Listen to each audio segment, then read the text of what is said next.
Welcome! In front of me I have AMAZFIT Balance 2 XT, and I'm gonna show you how to soft reset this watch, basically restart.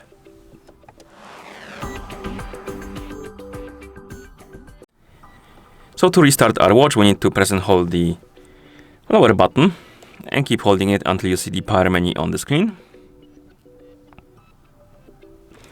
Once the menu appears, you should see two icons. We have power off and reboot. We want to restart our watch, so tap on restart, tap on the check mark to confirm, and wait until the watch is done rebooting, which will take at least a few seconds, I would say.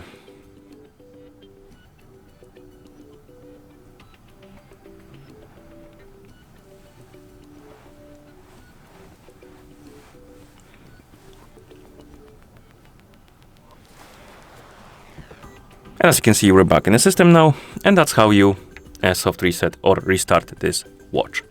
Thank you for watching. If you found this video helpful, please consider subscribing to our channel and leaving a like on the video.